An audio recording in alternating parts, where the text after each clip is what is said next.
Yo, what it do, y'all? Welcome back to yet another episode of the Tried and True podcast, where I like to keep it a thou wow in all hundreds. We have two guests today. We're going to be chopping it up about some of the more, some of the parts of the book that stood out a lot, even to myself. So, I don't want to dive, I guess, straight into that. Actually, let me preface everything by saying, before I forget, who this is powered by. This is powered by the Content Creation Studio. Y'all already know who I am. It's Coach Solly, which I don't say often enough. Some of y'all are just now tuning in, watching, or listening. Coach Solly, you know where to find me online. And then tribalhaven.me to actually get the book called The Deciding Factor. We have some gentlemen who were with me throughout the creation of the book. And while they weren't creating the book, they were creating the book. One of these people you've already seen before being Laneo, my man's, and then another person y'all are meeting today. This is Buggz. I have my super basic question that I always ask in the beginning that catches a lot of people off guard. And I'm gonna ask you first. And it's who is Buggz? Buggz is a creative. I'm an audio engineer, producer, former artist. But just overall somebody that's pushing art. Yeah. I can definitely second that statement. I like that. Pushing art in a lot of ways. And then for a lot of people don't know, when I am working on music or pretty much when I have any idea, me and Buggz kind of always tap in. This has been the engineer behind my sound for years. So all of the good stuff that people are hearing, most of your favorite songs, albums and things like that, Buggz was behind the boards. It was either Buggz or somebody who Buggz was teaching at the time, making the music. Hence, like Chris. Right. Absolutely, man. Yeah, I remember I met him because he was still interning, and you had him working on one of the songs. I don't remember which one. I got a video of it, though. Absolutely. I don't remember which song it was. It was like when Cutaway and like No Looking Back, that whole era. Back the early stuff. Early stuff, boy. In the other location, and then also Bright Future Media Studio 1, which is in Denver. I helped build that with Buggz because I got a chance to add value to his vision. So that's Buggz for people who don't know yet. And then we got my man Laneo. What up, though? Y'all know who Laneo is, but the question for you is going to be a little different. All right. How has Laneo changed since the last time we saw him? Ooh, that's a good one. Mm-hmm. I've changed in the sense of like really looking at myself through another perspective, right? Like, Like now I'm in a space of just like, all right, you've mastered something, right? But what's next? Mm-hmm. You know what I mean? So I'm just appreciating to be able to evolve, right? I think that's just how I've changed. First, I was just like praying for that and hoping for that. I think back to the last time I was just in that space of manifesting, right? Yeah. And I think now I'm in a space of like just appreciating what's come to fruition from those spaces, right? So just evolution, bro. Like that's how I've changed. I could dig that because it's just a forever going thing. I feel like that's something we talked about last time too. That's always the underlying theme of everything. I feel like change. It's like one of those things. Yeah. It's just not. I don't have to harp on it. I suppose it just always naturally comes up. But like even the evolution and looking from different perspectives. When you said that, I visualized a person looking at themselves like out of body. Yeah, that's a very unique perspective that some people actually are able to have. Like, I won't say like the better of us, but I'll say that those of us who are able to develop more effectively and rapidly than say maybe the rest of the G-pop are those who can step out of their own body and have that perspective to literally just look at you like it ain't you. Like just look at that person. Yeah, it's interesting that you would even say that. And then if I'm not mistaken, y'all two are working on something. Yeah, man. Yeah, man, we got a great album on the way. Hey. Mr. Laneo over here. I don't know if we allowed to talk about it. So it's not G55. And we talked about it last time you were here too. So obviously, I don't know if by the time this come out, the album will be out. I hope so, because I want to hear it. Right, right. But that's y'all too. Bright Future Media. Yeah. We got Buggz and we got Laneo. Yeah, man. How far are you in that? I mean, we probably like 95%. Mm-hmm. Really? Complete. Yeah. We're really getting into the mixing stages now. Just finishing up, getting everything sounding right. Which reminds me, if you need me to come back and do that again. Oh, yeah, we got some other ideas. All right. We'll talk. Try to get me before I leave. I will. You said 2 weeks? I got you for 2 weeks? Yeah, you got me until, the day I leave is the 21st. Okay, we'll figure something out. That's the day I leave. So, but yeah, bro, it just let me know. Because the sound that has been coming out of you and the sounds that Buggz has been able to create. Yeah, we got some. It's all been man, very like it's been beautiful. Yeah, for real, like we was just talking the other day of just how like, you know what I mean, like we're glad it's taking the time that it's taking, right? Like just can really appreciate that because it's like, you know, anything worthwhile, like it should take you some time. Yeah. You know what I'm saying? Yeah. You can't skip the process on things that are really worth it. You can't. It's a different sound for what's been coming out lately. I think it's something that fits in the music industry. It's a pocket that needs to be filled in the music industry. I mean, it's great. And from the stuff I heard, I can second that. Too. Yeah. I ain't hear a lot of it. It's got huge messaging in it. You know what I'm saying? Like he really is. It's his book. You know what I'm saying? Leno got the voice in the sense that like there are certain words that need to be said. Like we communicate the same things kind of across the board. Of course. But there are certain words that your audience needs to be said in order for it to resonate. For sure. And you are the one who's saying those words. Like not from a sound standpoint, when I'm going to preface what I'm about to say, this is not from a sound standpoint, but just from a language standpoint, you kind of remind me of Currency. Right. Because he uses very personable language to like, you know, whatever he decides to talk about, you understand there ain't no like, you know, it's not too whatever. It is what it is in a sense, right? Because it's like people. Exactly. It's straight to the point. I feel like more or less. It's like this is interesting because it's leading me kind of to my first bullet point a little bit. And you talked about time, and then obviously like I know what it takes to cultivate a certain type of like a level of communication that you're able to like execute. I know kind of what it takes to sharpen that. It's a whole lot of reality checks that have to happen. That was on the episode prior where I talked about reality checks with you, right? Yeah, I talked about a lot reality checks with Kalia, and there are a lot of different things that need to be faced before you can break into this level of that type of. I don't know if it's personability, relativity to people. Right. Yeah. It's a certain level of relativity to people that you're able to carry after you face certain things about just you. Right. And I wanted to ask, and I'm going to start, because I suppose I'm already asking you kind of naturally, and then I'm going to ask Buggz this question a little bit, but what are some of the biggest reality checks that you've had to face, just a couple of them that you've had to face doing something that is so entrepreneurial? And it's not like just music, because we've talked before, like, you're just an entrepreneur at heart naturally. So what are some of the biggest reality checks? And I ask that because some of the viewers and listeners, like a lot of people who are real heavy in this personal development journey, those are the new booties kind of. They're still green. You know what I'm saying? Yeah. And so they might need you to kind of highlight some of this stuff. Right on. I would say, man, some of the biggest reality checks would have to be like really wanting all the smoke. You know what I'm saying? Like what that looks like. You know what I'm saying? Like, because you can start to see yourself where you want to be in life and the things you want to acquire and all that. But then it's like the other side of that is like there's gonna be some cold days. You know what I mean? Like, and the thing about all the smoke is that you don't get to choose. You don't get to choose what you're gonna be faced with once you start to make leaps in your life, right? All you doing is you making a leap, right? You're taking a risk, big risk, right, for a big gain.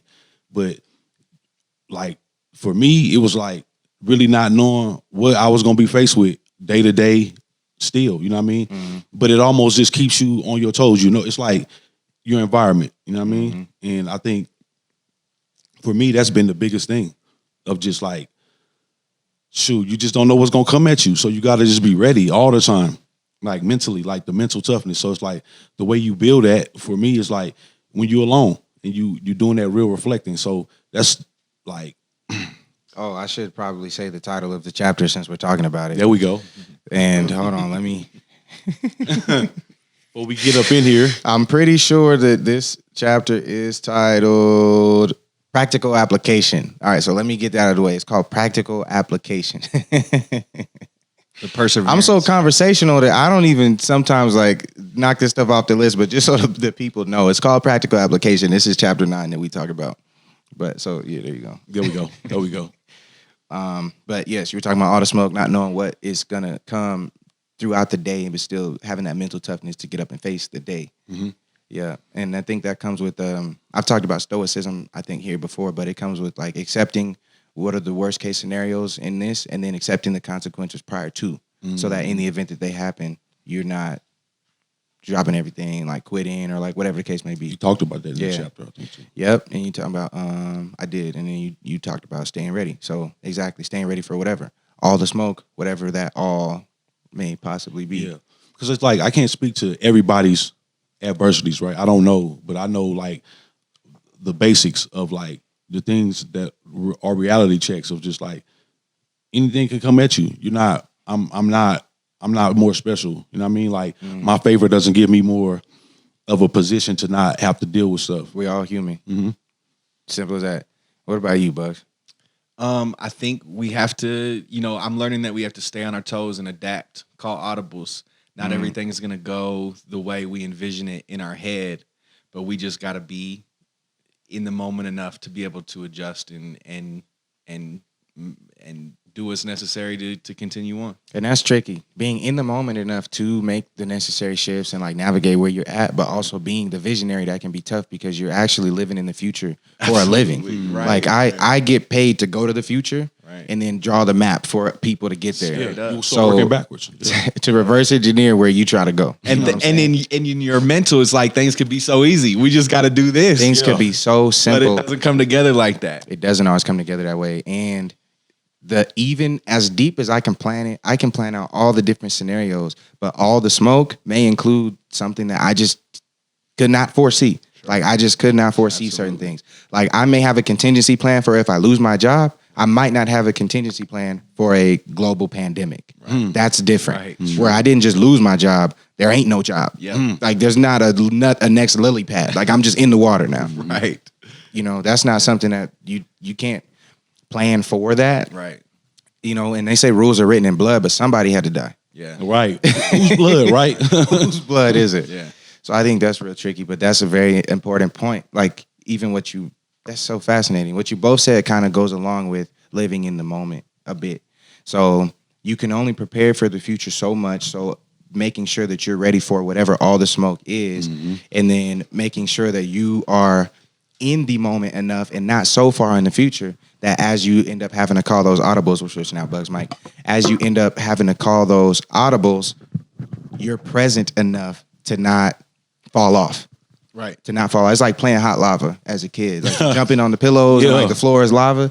And if you're looking too far ahead at the pillow across the room, you're going to jump and you're going to land in the lava. Absolutely. So it's like being able to have that vision where you have foresight, but you also have, I don't know what you call Toughness. You got to have toughness. You know what I'm saying? You got to be willing to just take those lumps and stick your chest out and continue push forward. Don't be folding. You know what I mean? Take those lumps. Don't I be like folding. that. All right. And I'm glad I kind of naturally brought a vision because I have like another bullet that I have a question for you about is usually there's a point for all of us when the vision seems impractical. Yeah. And how do you manage the naysayers that actually don't mean any harm? And those would be like people who do believe in you, Right. but they just don't necessarily have the level of belief that you have. I'm going to always dream big. Like I'm going to always set my sights as far as I can even imagine myself pushing myself to be. And I think that's just a great way to approach things as far as getting the mission accomplished. Whether it be, something, whether you do hit that final mark or whether you just get somewhere great on the way, we're here to serve our purpose. And we have to set our sights far. We have to aim high. Yeah, I think that some of us have a harder time not doing that than others. And I think that you're someone like one of the reasons that we connected in the first place was because we actually believed in these very huge visions. Absolutely. Like to the point where it's like I could convince you to also like you spend enough time in a room with me. Right. Give me 20 minutes with Right. anybody and they will believe in the thing that I believe in. Absolutely. And then there are those people where they actually believe in the vision, but they don't really understand the logistics or believe like the strategy as much as you do. Well, somebody's got to do it. You know what I'm saying? The world's going to move forward and we're going to be in amazing places when we look into the future. And somebody in today's world has to get us there. And I'm just trying to play my part in that. somebody is going to. People are behind everything. Yeah. There's a person behind Really everything. though. For sure. Exactly. And we're all different, but we're all the same. We're all in different places, but we're all in the same place. Right. You know, and I don't think the world is as limiting as people think it is. Right. it ain't. It's not. And we're all proof of that. For sure. Being three people who have faced very unique levels of adversity and just like unusual life experiences, stuff that like doesn't go together. Yeah, these is you like know what I'm saying? the chances of a lifetime. Like right now, this is the chance of a lifetime. Straight up. You know what I mean? Like you don't get another one of these as far as we know, right? Like as far as like to come back and be another Solly. And a lot of that comes down to opportunity recognition as well. I talk a lot about that in the second book that's not out yet, so don't trip.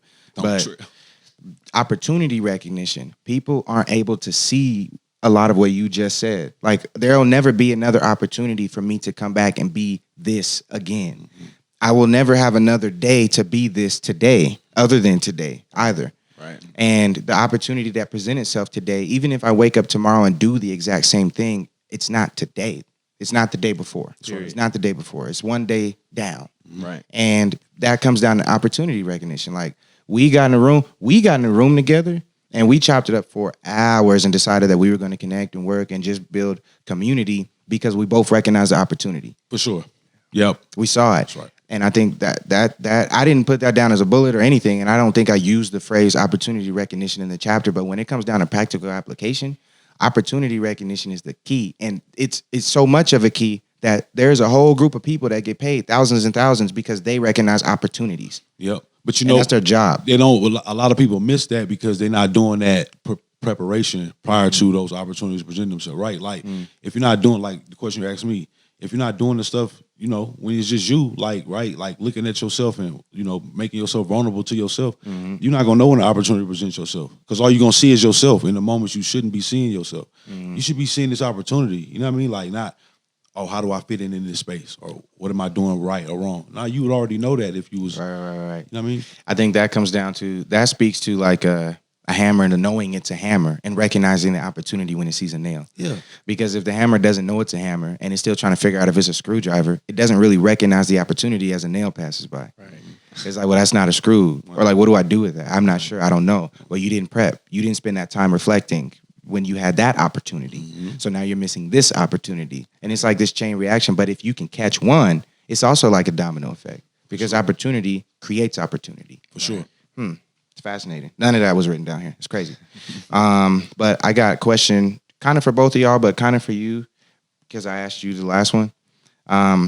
What are some of the more practical, maybe small things that you had to change in order to make your current accomplishments more possible? Some of the small things is for like, I would say behavioral things, like, And then I got this for you next. Same one. like how I was reacting to stuff. You know what I mean? Because that was taking so much of a toll on me. I was taking too many things personal, right? Like, and I had to get out of that space of just like thinking like everything was against me. You know what I mean? Or when people said things or responded certain ways to what I was doing or however, right, or whatever was going on at that time, like to stop taking those things personal and just take those things for what they are. You know what I mean? And just remember what the mission is. And like that was some of the it was behavior, like the way I thought about myself, like as a whole. Like I was like, you know what? Like I gotta figure out how can I go about living my life spread across all the same way. Like how can I be a husband? Consistency. And a father and a homeboy and a businessman and a neighbor, a friend, or whatever, you know what I mean? But I got to be me in all those spaces. So then when I was like... It's like bringing your whole self to each space that you're in. Man, and how can I do that? Right. And once I started to do that, I feel like it made it easy for me to identify where I needed to be and where I didn't need to be. Because I was like, oh, I can't be husband me here, so why something's off, right? Yeah. If I can't... Like I look at it like if I can't be who I am at my most comfortable space, wherever I'm at, that's not for me. That's not a place you need to be in. What you say? Oh, yeah, me and Kalia have had this conversation so many times because that's the space where like what I'm trying to navigate and what she's helped me navigate it as she figures it out is like there are a lot of spaces that I found myself in that I just either didn't feel comfortable bringing my whole self to, or I bring my whole self to and it wasn't accepted. Right. And it's spaces that I've been in for so many years. And I'm like, this is what's familiar. It's hard for me to let it go. Or there's people here that I don't want to let them go. But at the end of the day, it's like, well, this is keeping me from being the best me that I can be. And I need to bring the best me to where I'm going. Everywhere. Period. Because you're talking about that domino effect. I want to go make impact where I go. So I know me being the best me, I'm impactful on myself. And then I want to do the same to the people around me, right? So if I go in spaces where that's rejected, then you don't make two magnets. You know what I mean? You don't. Exactly. It's not going to work. It ain't gonna work. That's that It don't energy. matter how The much energy's you off. can put them together, but as soon as you take your hands off, they will naturally repel Separate. each other. Exactly. That's a phenomenal analogy, and it's funny because you said something that just triggered a thought that I was having. You said that the impact thing. We each have a duty to be our natural selves in every space we go in because each person is uniquely them. If I don't come into a space being uniquely me, then that other puzzle piece of a person that's there who needed me to be me in order for them to be them, and that domino, that chain, now I'm doing a disservice to all those people. Yeah. Because they needed what only me and my most unique version of myself could have provided. That's right. And I didn't bring that to the table. And I don't know who it is or when it is. Yeah. And I'm never gonna know. So I have to always make sure that I'm being a whole human and being the best version of only myself that I could be. I think you talked about, you used a word in that chapter, bro, limitless. Start making Oh, I ourselves- did. You know what I mean? I told you he does that. Yeah. Right. You gotta just do that. You know what I mean? You gotta be limitless. Like when I think of self, that's what your self should be. Highest level of self should be limitless. Yeah. Like you should be able to go be Buggz wherever you at. Should go be Solly, like wherever you at. We should be able, like, cause it's like I don't see it. We like I'm not a flame, right? We beacons, right? So beacons are different than like lights go on and off. That's like motivation. It's some situational. You know what I mean? It'll change from time to time. But when you just stay knowing what you are, I mean, then people gonna come to you. Like They'll that's come what to a you. beacon- Yeah, and then you create an Your opportunity. tribe will find you. That's right. But you gotta be authentic, right? That's the word. Like you gotta be. You know what I mean? Great word. Authentic, yeah. I think that's the word. I think you put authentic and limitless together, then you got a beautiful baby. Period. You know what I mean? Yep. That's identity. Facts. Ooh, come on now. All right. I got the same one for you, and I'm gonna reiterate the question because we kind of ventured off a little bit, but still answered the question very directly. Is about some of the more practical things that you had to change about yourself, maybe thoughts or things you were doing to make your current accomplishments. Like you started Bright Future Media, you have gotten employees and have added so much value to the city. Yeah. But what are some of those practical things that you had to change in order to make that possible? For me, I think it started with self-discipline. It was just setting goals for myself and then making sure that I met them. Like I live with immense frustration if I'm not working towards something. We relate in that way. Yeah. So just really just staying on top of myself. And then I've always been more of like, I want to lead by example rather than just telling people how to live their life. So I just tried to set a standard that I wanted everybody to follow because it's freeing. It's freeing being able to hold yourself accountable. And we've talked about that. How Yeah. discipline is freedom. Absolutely. Yep. Absolutely. Yeah, I think that and y'all know I could talk about discipline for the rest of my life, so I ain't gonna get all too hard on it. But discipline truly is freedom. And I say that, and the way I put it is I place boundaries on myself and in order to guide me so that the world around me doesn't place boundaries on me to keep me where I am. Right. I create those boundaries for my own specific, unique set of boundaries that actually go along with who I want to become. Right. I'm Exactly. willing to discipline myself in these ways to create something new that I want to be. Right. Because if I don't, then someone else is going to choose for me to be what they want me to And be. you have to know where you want to go and who you want to be. You got to know, which means you got to do the digging. Yeah. You got to do the digging, Absolutely. and you got to use your hands. And then you got to get put dirty. in that hard work and actually do the work. A lot of people Day to don't want to day. do work. They just want the crown. But You know. you have to like be obsessed with work. It's to the be process. successful. That's right. I just talked about this I suppose I do, but I talked about this with I think one person I talked about it with was Chris and Caleb. I just talked about it with was marrying the process and not the results. You got to divorce results and you got to Absolutely. marry the process. Yes. That's a good one. And find joy in it. Exactly. And that's where you need to find and that's why I call it a marriage. Yeah. Yeah. Because that's where you need to place your being is in the process. Right. Yeah. Because like for example with Bright Future, a lot of people celebrate when they come in and they see everything and they hear the music that's come out of there. Yeah. And then like the way we work together, they're like, this is to be desired, straight up. Absolutely. Like everybody wants what is at BFM right now. Right. Everyone's not gonna get it because we married the process. Right. I wasn't excited to come put walls in because I was like, yes, and I'm gonna be able to record my first song here. Exactly. I was on just joy in the pain. I was like, yo, I get to be part of this before it's done. Right. That's Exactly. the most that is the most exciting place for me to be. And you gotta cherish that. Is to be able to add value to something before it's done. Yeah. And for me, it's about like learning as we go. I love to learn. I seek knowledge. I always am trying to become more intelligent. Mm-hmm. And when you put yourself in the mud, you learn. That's the best way to learn. Yeah.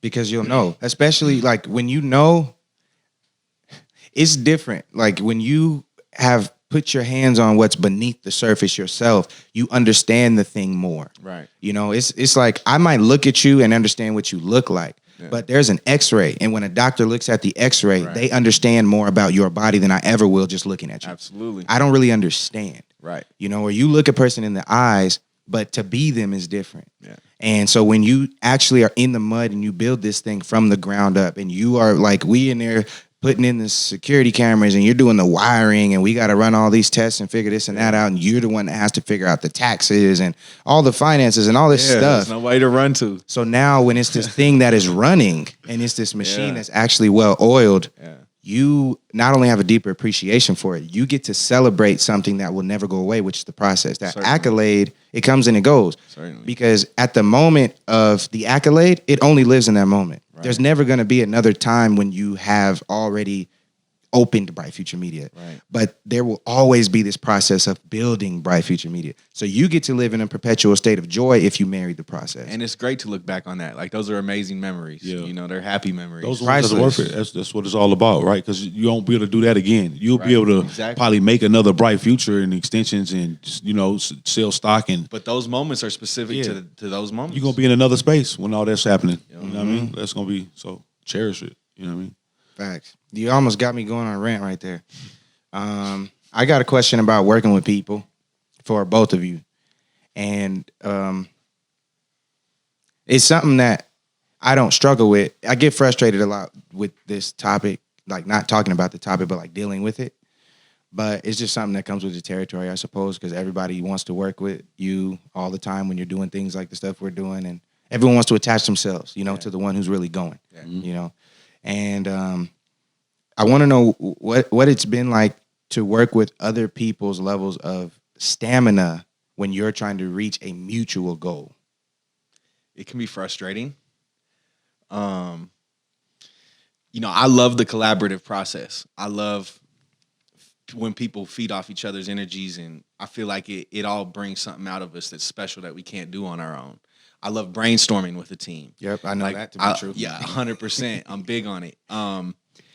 So I really like to work with other people, but it can be frustrating when it comes to stamina specifically, because in my opinion, I'm trying to get where we're trying to go as fast as possible, and a lot of people tap out. And one of the things that I've struggled with, had to grow from, is learning to let people go when the time is right.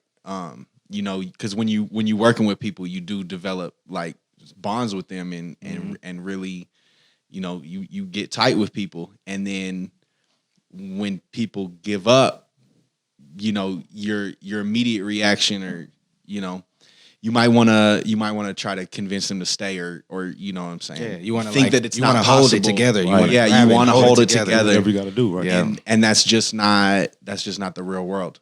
And we gotta just embrace that and know that there's more people and that everybody has their own path. And even when you do let somebody go, they're still gonna go in positive directions and do what's best for them. But in a sense, if you trying to hold on to people and hold on to groups, you could be doing those people a disservice. It could be harmful. Yeah. Yep. You could be keeping. There are some, and I know this is like super cliche. They say some people are for a season. Yeah. And the kind of the way that translates is like sometimes a person was meant to come to me during this time so that I can impact them and they can impact me, and then they were meant to continue on. Absolutely. And I was explaining this to my little cousin who I used to bring around, my female cousin, who I bring around. She's a writer, songwriter. Shout out to her. And I was trying to explain. She asked me a question on Instagram Live one time. She was like, "How do you build a team?" And I was like, "Well, you become the player that the team wants to surround." I'm like, because if I start trying to build this team and hold people to my team, Team Solly, and I'm trying to hold everybody there, they may have honestly just been there for a season. Absolutely. But they weren't supposed to be there when we go in the whole season and we win in the ring. Straight up. Maybe they came to learn some skills and they taught me some skills, like how to shoot. Or we could use Durant for an example. You know, where he went and he learned the skills. He became a sniper. And then he went off and changed teams. And he's like, all right, for whatever his reasoning was, he was like, now I'm the player that I want to be. And I came here and now he's doing what he got to do. Or whatever. And I think as long as we're all adding value to each other's life, even if it is just for a season, we did the right thing. We For did. sure. Period. Exactly. Without a doubt. What do you think about that? Other people's stamina, mutual goals. I would have to say that I agree with everything y'all just said, right? I think that's the main thing for sure because, but I would have to speak to the other side of it, right? And doing the process of like weeding people out, right? Other team or people who don't need to be there and all those things. I feel like that comes from a space of just like communication, right? But also understanding. You know what I mean? Because I feel like the communication part is like, that's almost like the output. Like me, I got something to say to you, I'm going to say it to you, right? And then the understanding needs to come back. That's what I need to be able to receive from whatever you deliver, right?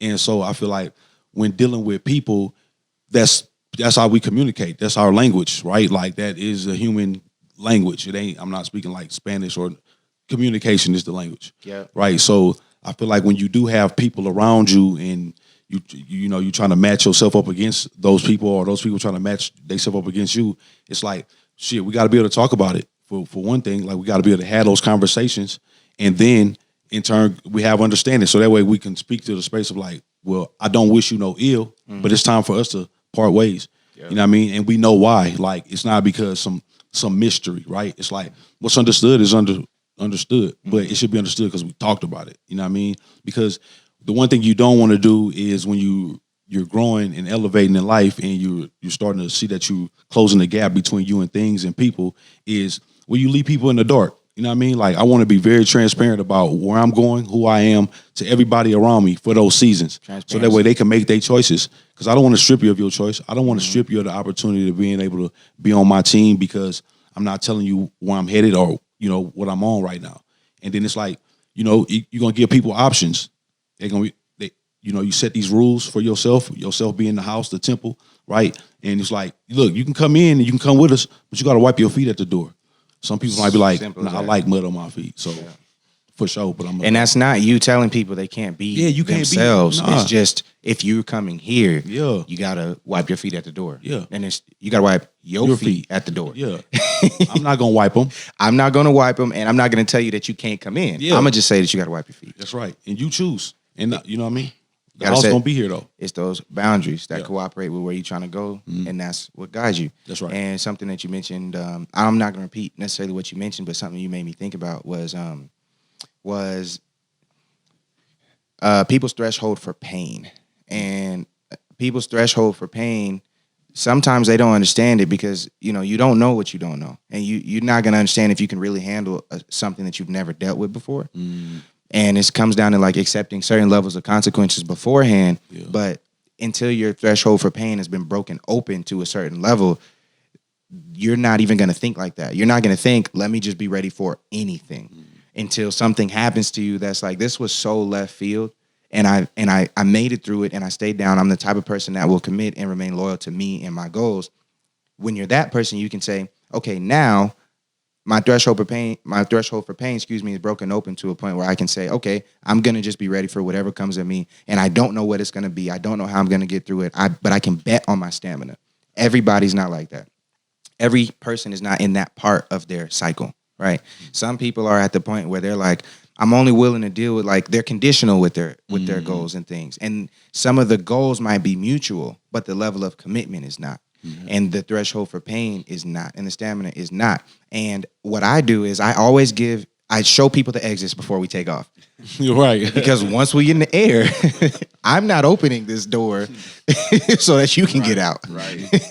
And if you want to go, you going to go. All right. I hope you got a parachute. Right. For real. Ain't got nothing to do with me. Yep. I told you before we left, before we started on this thing. That's right. And I make sure that just because I'm ready to go, if I chose to work with them, I'm not just going to go if they're not ready to go. If I chose to work with you, I'm going to make sure there's an understanding. I'm going to be completely transparent about the way that I work and my expectations. And I'm going to create space for you to be transparent with me. What do you expect from me? Yeah. Like, what do you expect to get from me? I want to make sure that I'm meeting every practical expectation that I can, all the ones that make sense, all the expectations that make sense. I want to meet them. And also, if you're bringing something to me that I know I can't do, I'm not all macho. I'll be like, oh, okay, well, maybe this isn't the thing that we should do. Again, those exits.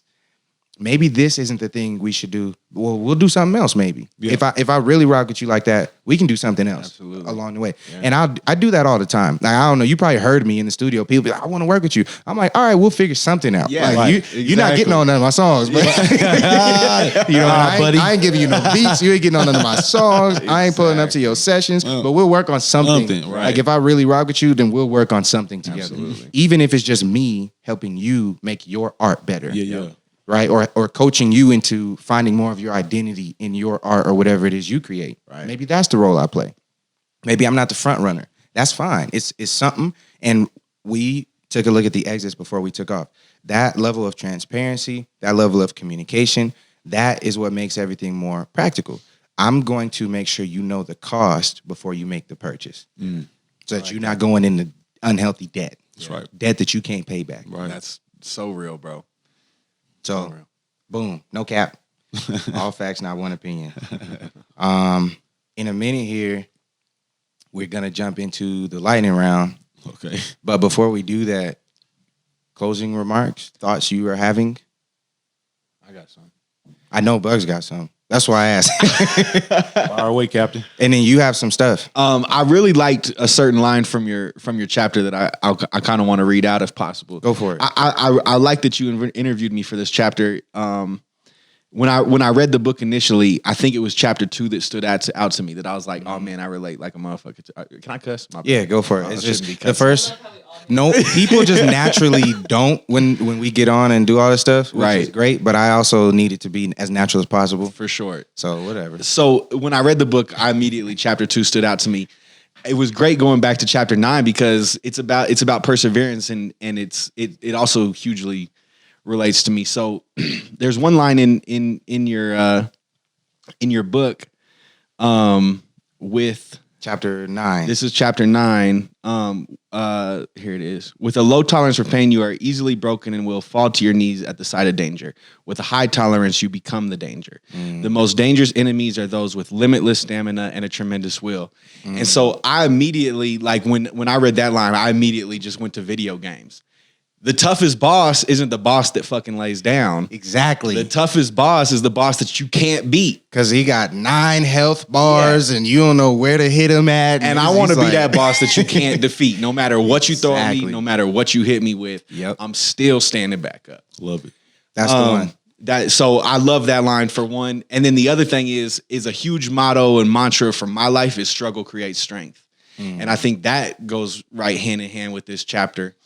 Yep. You know, you can everything that I go through is going to create a stronger and better me. And there's an old, like, I don't know, metaphor or something like that about butterflies. I was going to bring this Really? up, but you've brought it up. Okay, tight. Hopefully it's the same one. It's exactly the same. I know it. And, you know, as the butterfly turns into the butterfly, he has to spend that time in the cocoon. And to break out of his cocoon, he has to dig and he has to fight his way out of his cocoon. And struggle. Right. And struggle. Exactly. A human could come by and cut his cocoon open and allow him out. But then he wouldn't have the strength to survive in the real world. To fly. To fly. Literally Absolutely. to fly. Building that muscle. That's what I was going to say. It's like, at first I was going to bring up the birds cracking out of the shell. Yeah. But then I was like, well, right when the birds crack out of the shell, they don't fly. And I was like, it's the butterfly. Butterfly, man. As soon as they come out, they have to fly away. They have to go through that struggle. They have to go through the struggle or they're screwed. Right. Right. They're literally screwed if they don't struggle. Yep. Certainly. Fascinating. Yep. That's good. So thanks, Solly. Some good. Yeah. Hey, thanks, Buggz. Yeah. No, that's a great one. And mine is kind of within that same context, right? Like I'm big on the 40% rule, right? Like in the I think it's the Marines or the Navy SEALs, where it's like you reach when you out here trying to become something great, like you're gonna reach those points to where you want to break down. You know what I mean? Like I feel like that's just how the mind is built to just keep you alive, right? And I just resonate with that mantra that they have in the services of just like what I mean, like that's just your mind, right? So that's 40% you've hit, but you've only just hit 40% when you actually feel like you've broken down in that mental space. And one thing in this chapter, And your mind is ready to quit. your mind is ready to quit because it's naturally supposed to do that. But the will though, It's designed to protect you. yeah, you know what I'm saying? Trying to keep you safe. right. So, So- your mind is ready to quit. Exactly. To keep you from taking that real risk. That's right. No, that's so true. And I feel like nothing comes without that risk, right? But I feel like we all have those walls in life that you're gonna have to knock down a lot of them. You know what I mean? And just like you're gonna have to leave people. You're gonna have to suffer, man. Like I mean, suffering, man. To suffer is to live. Like I feel like you can't have one without the other. Like I feel like pain and agony and woes of the heart are like those some of the just toughest things that we just have to go through. So it's just like once And that's the other side to a very beautiful coin. you know what I mean? Like that butterfly getting up out of that thing. Like that's what builds you. It just gets you ready. Like you just start to think more in the space of just like, oh, I too can be wise if I just see life for what it is, right? And it's like, I just my thing to the people is that don't let nothing stop you. Like as cliche as that is, like because there is nothing to stop you. It's all placebo. Yeah. You feel me? Yeah. And this is, I suppose, my final remark, which is to bounce off the things that y'all just said, is choose things that are worth it. Yeah. So when it comes to practical application, you want to practically apply yourself to things that make sense for you, that are actually like intrinsically you. You want to be choosing things that are you, like choose things to do, from a career to the art you create to whatever it might be. Choose things that you will be doing in you being authentically yourself, because you'll burn out after a while because you'll want to be your true self after a while if you choose to do something that's not. But if you've chosen to do something that is you, you won't be able to run away from it anyway. So as you move forward and new obstacles and adversity presents itself to you, because it's just you being you, you will naturally overcome. You will naturally accept the struggles, because what else you gonna do other than do you? Right. There's nothing else to do here other than do you. You can either roll over and quit life, right? And some people do that. Or if you're gonna choose to get up and wake up every single day for the remainder of your life till you die of natural causes, then you're gonna be doing you at some point. Yeah. So when you choose to do things that are written on your heart already, things that have found you, not things that you just decided, I think I'm gonna be an IT expert today. I'm talking about like genuinely, intrinsically you. And that's somebody's life somebody is out here being a chef and they need to be IT. Somebody IT and they need to go cook. And they're not happy because And they're not happy Right. because of it. But you'll do it for 25 years or something and then burn out. And it'll be some obstacle. But then there'll be a guy that's like, oh, I would have, because that's them. right. As long as you are doing things that are you doing you, that is the way that you can practically apply the things that we have talked about today. That's that practical application. Choose wisely. Choose what is worth the pain. Choose what you're willing to suffer for. And I'm willing to suffer to be me. Facts. Period. All day. And recognize that early in your life, man. Yeah. The earlier you recognize that, the better. Don't go and work for people. Work with people. Do things that are also are mutually beneficial for yourself. Yeah. So it can remain reciprocal. So as you pour, you're being poured into. Yeah, definitely. Facts. All right. We finna jump into the lightning round. Where's my buzzer? Right. Lightning round. What I'll do is because there are 6 questions, Oh shit. I'll ask one and then you answer, and I'll ask one and you. So the person I ask first, answer first. Okay. But I'm gonna swap it around so that, you know what I'm saying? Right. So I'm not favoring anybody. All right. First one's for Laneo. I see you preparing. Shit, I think. You ready? I guess. Favorite movie? Home Alone. Ooh, that's a good one. The first one? Yes, sir. All right. That's the original Trap House. Original. I Yep. like that. Yes, sir. Fight Club. Oh, I that's love that movie. no one has said that. Okay. That's a good one. I love it. I love those cerebral, fuck with you. I didn't understand it till I got older. Yeah. I need to right. watch that again. That's a good one. man. All right, Bugs, this is Okay. you. Favorite book? A Green Mile. Ooh, I haven't read very many books, but that is one that I've always loved. solid. That's a I'll take that. Great story. Richest Man in Babylon. I knew that. I don't know how I knew that answer. Richest Man in Babylon. I already knew that, but I don't know how. I don't know. Maybe we just. Did we talk about that last time? Maybe. Nah, I don't think so. All right. Maybe. This one's for you. Favorite food? Catfish. Oh yeah, I know that's facts. Louisiana. Yeah, all day, baby. Yep. My grandma makes a dish called chicken casserole that is without a doubt my favorite Right meal. on. I could dig that. Yeah. I have not spent time with your grandparents, but I like them Yeah. because of the way that you talk about them. For sure, right? I met them one time, and they were just the best. They were at a show. Yep, they've come to a few shows. Yeah, they were Man. Dope. They were the Yeah, best. they helped mold me into the right person. I can dig that. Shout out to the grandparents. Absolutely. Shout out to all the grandparents out there in the world. The mamas, the mamas. Real shit. Mamas. All right, this you. Favorite person right now? Me. Ooh, I'll take it. Why? Man, because this is the experience. The experience. I think we humans and we here for an experience, and I'm experiencing it just by me, just like all that entails. I feel like. I'll take that. Lano. Hey, at one point that was my answer. Yeah, no, For real sure. shit, bro. Right on. Yes, he's an inspiration, man. Yeah, he's in the top group of people that I like. I love y'all. I got a few. I mean, I feel like my true answer to this has got to be Barack Obama. Oh, okay. It just has to be still to this day.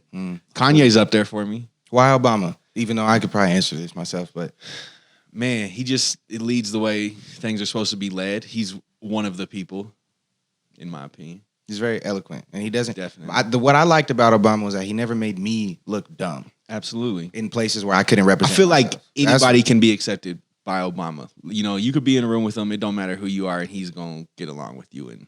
But He he's seems- also seems incredibly. like that dude. He's a brilliant, and he's I fool with it. Yeah. I fool with it. I would love to meet him. I could dig that. Favorite accomplishment right now? Man, just taking that leap into like leaving the 9 to 5 and like that's led me to all you great people. You know what I mean? All these great everybody. So I think that to me is like that's going down in history as far as my book. I could dig that. This moment in time for me for sure. What about you, Buzz? It's got to be starting a business. Just something I didn't even know I had in me for a lot of my life. Yeah, I remember when we first got started, like when you were telling me the idea and all that. Yeah. You can look a person in their eyes and see the way they talk about something, and it'll tell you what they really believe about what they're doing. Absolutely. And I could see that in like when you Yeah. would talk about it, and everything was like happening. We're trying to figure it out, having meetings with like Laneo and stuff. Yeah. You could see it in your eyes that you were just like, "This is it." Like Yeah. whatever happened, I was sure, man. Yeah, you were like, "Man, I'm all in. Like Yeah. this has my heart." Yep. Yeah. It could tell. It was in you, not on you. Huh. You weren't faking it. Huh. Yeah. All right. Do you have a mantra right now? Ooh, a mantra. That's tough. I don't have one that I can think of off the top of my head. You got a quote that you just happen to always go to when you're having that deep convo with someone, and you're like, "Yeah, I've been saying lately." Da da da da. Da. I don't know. I'm not really that guy. I'm just always seeking knowledge. You know what I'm saying? I think it's all about learning. I can't give you anything better than that. I'll take it. Sorry. That, I mean, that works. I don't really have a mantra, but right now, like I'm big on like I get words and seasons. Words come to me, right? And right now, so what we was talking about is understanding is my word. Like that's giving me the most peace. You know what I mean? Just to be able to understand who I am and what's going on around me, understanding my people, understanding just understanding, like giving grace and not, you know what I mean? That's yeah. I'll take that for sure. That's understanding from the perspective that you are not seeking to be understood, but you are seeking to understand. That's it. Like Yeah. knowledge is no different, right? Like Exactly. I want it. Like I want to be able to understand like the things, people, what's going on. I want to be able to give some compassion to wherever people at. You know what I mean? Like, you know what I mean? Just afford people that automatically. Yeah, and I think that comes out a lot in even your music. Like you are so relatable, and you're able to speak to so many people that maybe are not often spoken to, specifically because you're the one who sought to understand them. Right on. You know, so it's like you're the voice because you're the one who spent time figuring out what they were really dealing with and stuff like Right that. on, right I can dig that. All right, I'm finna land this plane. I'm gonna leave it with my quote that stood out in the book. It's funny because before you got here, we were talking about how the quote that Buggz had taken down prior, and for people in the audience, like y'all already know, I don't talk to people prior to this. I barely look at my chapters prior to this. So Leno knows more about what I wrote tonight. Facts. Which is, I mean that. He could tell me what I actually wrote. I Like, don't know what I that- wrote. That's in the book. Yeah, boo. Yeah, exactly. So, but the quote that I had taken out was the sentence directly after the quote that Buggz was looking at. Wow. And we hadn't talked prior, none of that. That's something. Crazy. And I'm going to read it to y'all, and then I'm going to go ahead and land this plane. And it says, when your tolerance to bear the discomfort of being opposed by circumstances unforeseen is heightened, you become more confident because less things have the ability to hold you down. In your confidence, you may even begin to seek out tougher obstacles to overcome for the sake of personal growth or merit. Perseverance in life becomes like a sport. With this growth and a boost in confidence comes stamina. The more stamina and fortitude you possess, the more powerful over your own outcome and dangerous you become. Yeah. And obviously, you can see how that goes with what Buggz pulled out. This is from chapter 9, which is from the book, The Deciding Factor. As I land the plane, obviously, I want to say thank y'all for coming. These two gentlemen have been tried on so many occasions. I've been in the rooms, and trust me, it's all true. Facts. Facts. So thank you, Leno, and thank you, Buggz. Thank you, Solly. Thank you, bro. Solid. All right.